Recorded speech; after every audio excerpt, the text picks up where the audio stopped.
Hey, it's a beautiful morning here in Harare, and I want to go on with my story. The last one, where did we stop? When I got my kids back after the separation. What was the end? Oh yes, I went back to my abuser and life went on. And I also gave a story, in part 2 I gave a story of how it was going to a mental institution because of the mental breakdown. So I guess I have a million stories, but the bottom line is, when you stay in toxicity, it's so expensive. I cannot put a cost to the things, to the effects of the abuse that I went through. And yet I would have just left at the onset of it. This is what I need for people to understand, both men and women, but especially women. Especially you who is in a relationship. When he hits you once, be sure it's coming again. It's harder. It could even be fatal. So many people who've died. I don't think these people set out to kill their spouses. But in that moment of anger, anything can happen. Anything can happen and it can be fatal. The cost that you pay for staying in a toxic relationship, for me, cannot be equated. Because I got, in my words, I like to describe it as post-traumatic stress, especially from being in a jail cell. That's one on its own. But also, if you're living with a narcissist who continually tells you every day that you're worthless, you're stupid. And this, he just doesn't say this to you. He says it even in front of your children. Imagine what that does to you every single day. And this is not just you, the woman or the person being abused. It's your children too.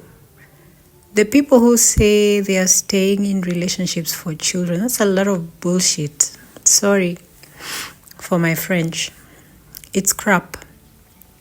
It's crap because these kids see you getting abused. These kids see the abuser abusing you. What makes you think these kids will not be in either side of the spectrum when they grow big? They can be abusers, they can be abused. They will tolerate both situations because they saw their parents tolerating, or they just saw their parents normalizing it. I have seen this in grown men and women, and this is the reason why I am happy I left. It may have been difficult in the beginning, but I am happy I left.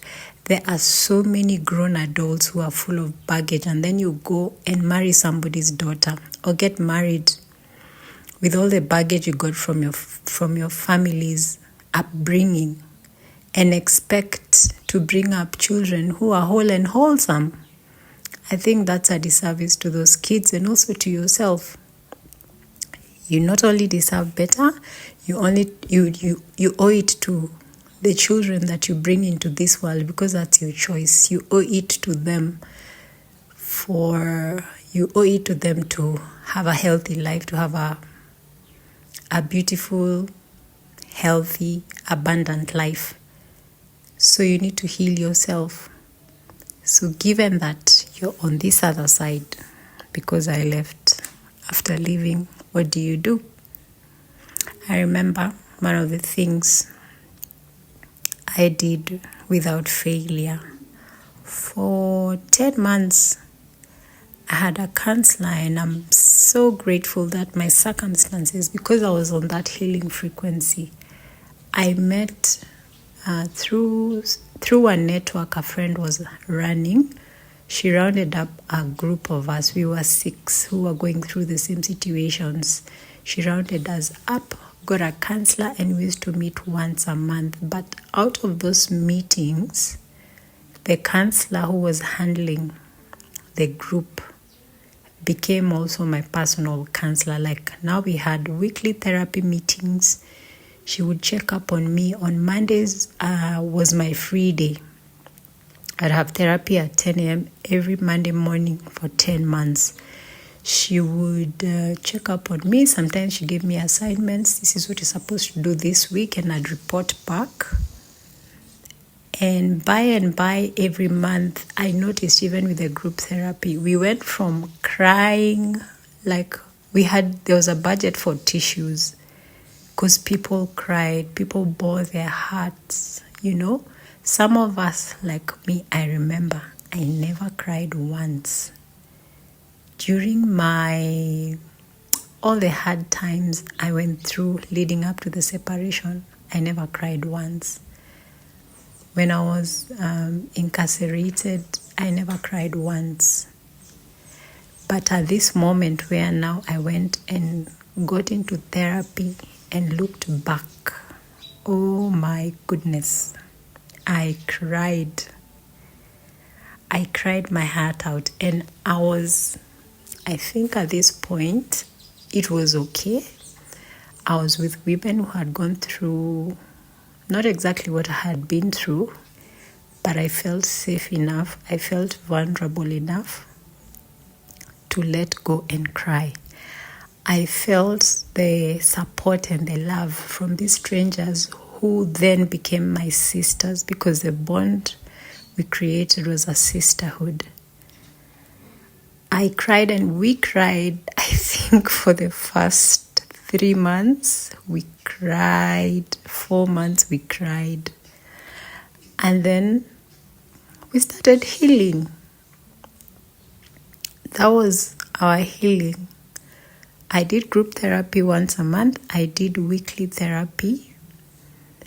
And the mood shifted from crying, from feeling sorry for myself, from holding a pity party, which was allowed at the time. It was very important that if that's what you felt, it was okay to feel it.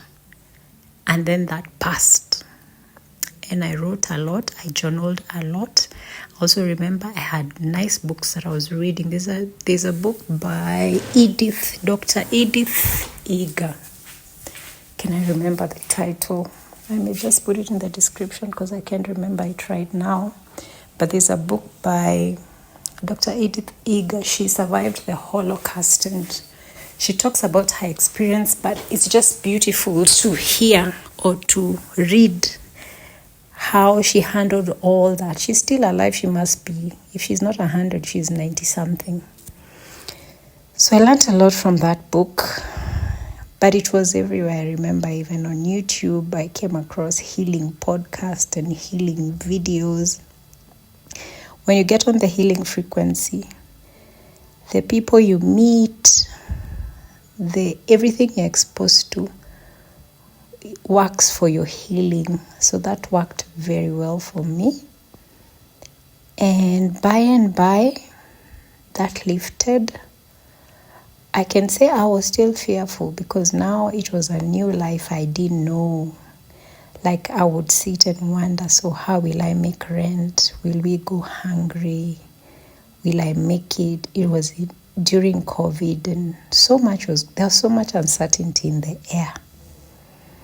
But things worked out wonderfully. I don't even know why I was afraid. Because first of all, for money, I was able to open up a whole new line of customers just by marketing online. And then I discovered I could do wholesale for my business.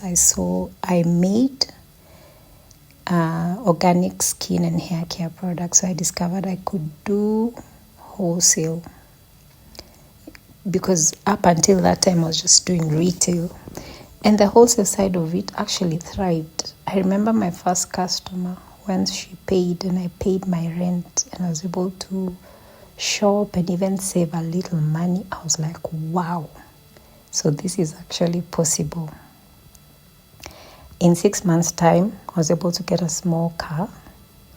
It was not fully paid for, but I was in a position to secure the car and have it running. So that gave us freedom as a family, because it was during COVID and there was curfew, so there was restriction of movement. There was restriction of where to go to. So once we got into the car, I blasted the music. The kids loved the music we listened to, and we would just drive, just get out of the house without a plan and just drive. It was so liberating, the freedom, and just knowing that there's this invisible force that is for me, no matter what. I still struggled with my feelings. I still struggle. I mean, you just don't heal and it's okay, like overnight. There were still struggles. I also made some poor decisions during that time. But overall, I was on a healing frequency. It's like you get tested, so you went through this, would you go back there? So you keep getting situations. It's like asking you, how stupid are you to do this again? Because I made some pretty stupid decisions. But now I look back, I'm like, it's okay. I can talk about it now. I can see someone going through the same situation and I tell them, that's stupid, don't try that. I've been there, don't try that. And I'm happy because through these experiences, I didn't even know. I always said I have an aura that is healing, but I actually didn't know my healing energy. I didn't know how far it could go.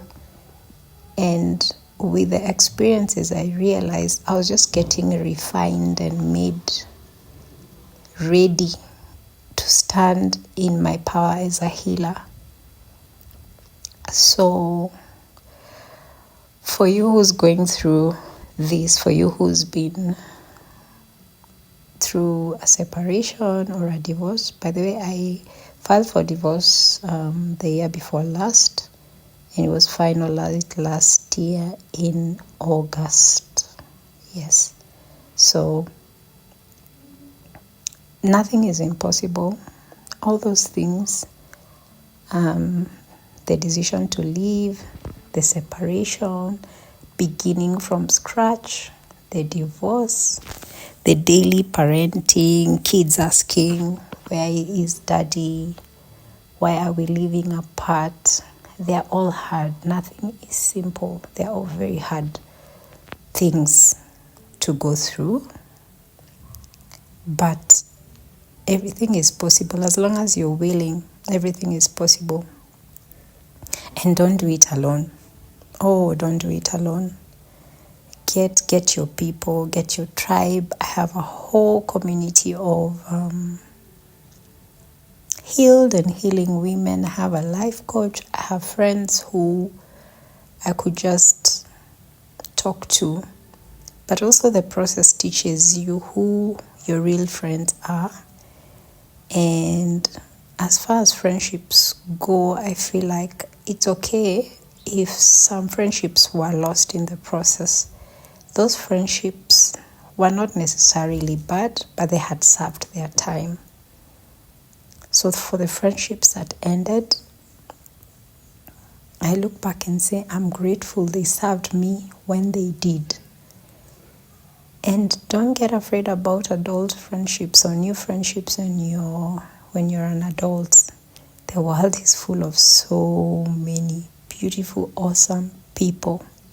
The world is full of people in your frequency that are just there to hold you, to support you, to be your friends, to even goof around with. I rediscovered my younger self, the girl inside me, the girl who loved doing goofy things. And this I didn't even know I had become such a serious person. I started playing playing more with my children, just getting lost in their world. That's like, everybody should do this. Go on a trampoline and just jump and have fun. Forget all your problems and just become a little girl once again. And you will see, as you go on, you keep attracting the kinds of people who are for you. So right now I can stand and say I am healed, and I am happy, I am fulfilled, I am content, I am helping women heal, women make better decisions for their lives just by being myself. On many platforms,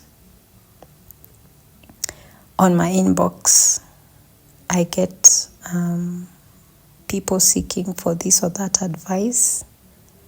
For right now, I am just okay with the way things are.